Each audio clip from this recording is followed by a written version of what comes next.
يا أيها الذين آمنوا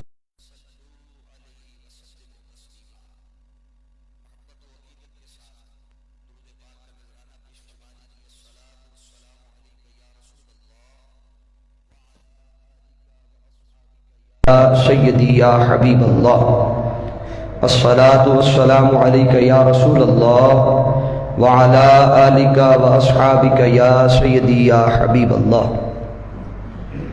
انتہائی واجب الاحترام معزز و محتشم علماء کرام ثناخان مصطفیٰ صلی اللہ تعالی علیہ وآلہ وسلم اور علاقہ بھر کی سیاسی، سماجی، مذہبی، دینی، علمی، فکری، روحانی، معزز اور معتبر شخصیات جو جامع مسجد منہاج القرآن و اسلامک سینٹر جمعۃ المبارک کے ان خوبصورت لمحات میں تشریف لائے، دعا ہے مالک کائنات ان ماہ رمضان المبارک کے پر نور لمحات کے تصدق سے ہم سب کی حاضری کو اپنی بارگاہ میں قبول و منظور فرمائے اور سب کے دامن میں رب کائنات اپنے انوار و تجلیات کا نزول فرمائے۔ حاضرین مکرم، آپ احباب اعلانات کے ذریعے یہ سن چکے ہیں کہ آج کی ہماری گفتگو کا عنوان عقیدہ ختم نبوت ہے۔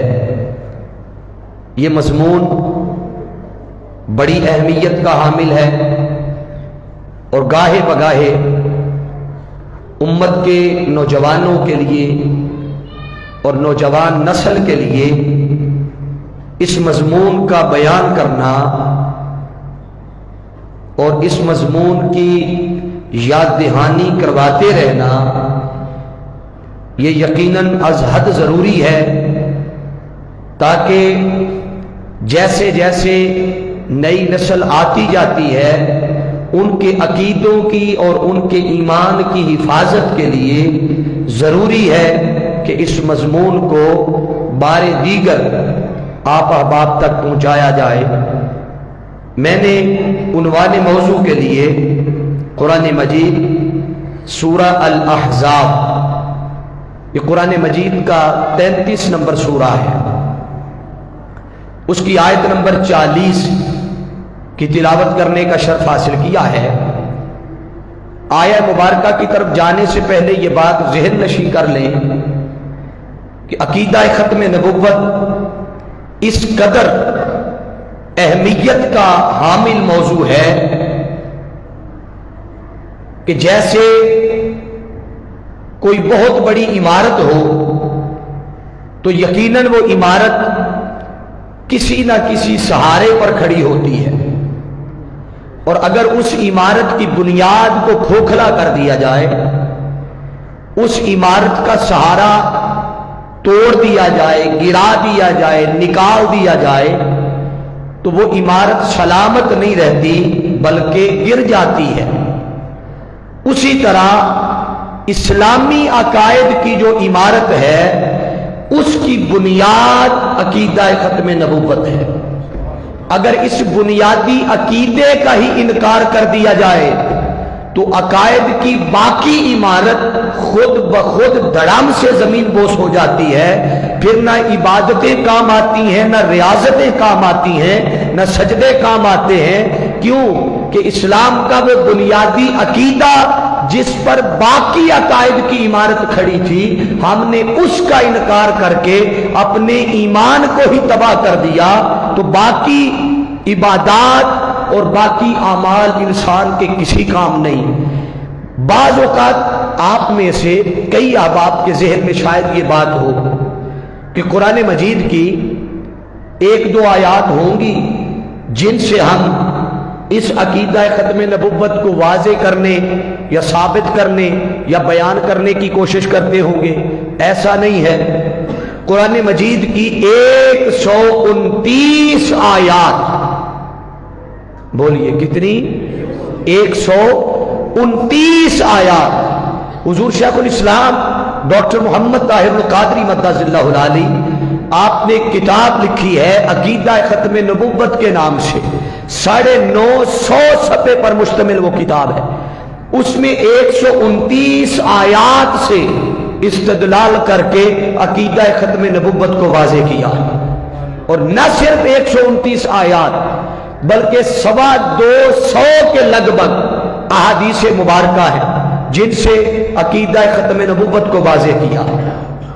اب اس دامن وقت میں جتنی گنجائش ہے کوشش کروں گا کہ زیادہ تر حصہ قرآن مجید کا کوٹ کر دوں، پھر آخر پہ جو وقت بچے گا کچھ حصہ پیغام کے طور پر آقا دو جہاں صلی اللہ علیہ وسلم کی احادیث مبارکہ اور عقیدہ ختم نبوت پر جن احباب نے آج کے دور تک اپنی خدمات پیش کی، کچھ حصہ آخر پر ان کا شامل کر لیا جائے گا۔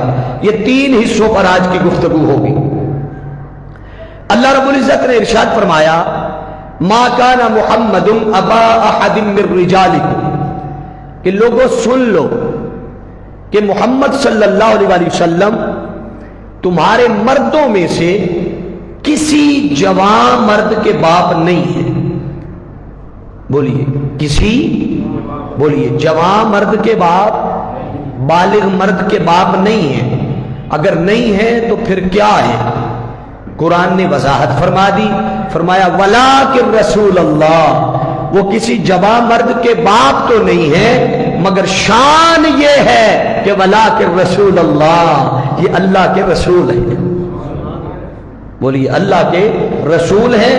اور اس کے ساتھ جو حضور کی شان بیان فرمائی، فرمایا اگلی شان یہ ہے کہ رسول تو ہیں مگر وخاتم النبیین، نبوت کے سلسلے کو ہی ختم کرنے والے ہیں۔ وکان اللہ بکل شیء علیما، آگے فرمایا کہ اللہ ہر چیز کو خوب جاننے والا ہے۔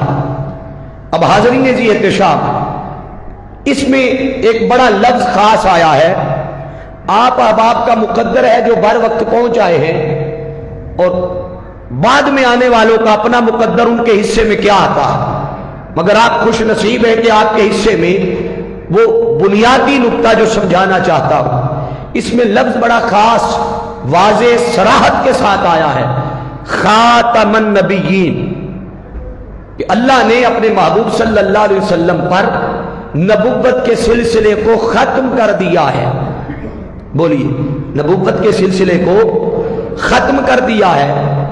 اب وہ جو فتنے، بالخصوص فتنہ قادیانیت، جس نے امت کے سادہ انسانوں کو، سادہ نوجوانوں کو، جن کا علم سے واسطہ نہ تھا، تحقیق سے واسطہ نہ تھا، ریسرچ سے واسطہ نہ تھا، مطالعہ سے واسطہ نہ تھا، کم علمی کی وجہ سے جب انہوں نے اس کا مفہوم اس بدبخت کی زبان سے سنا تو وہ یقیناً ایمان سے ہاتھ دھو بیٹھے۔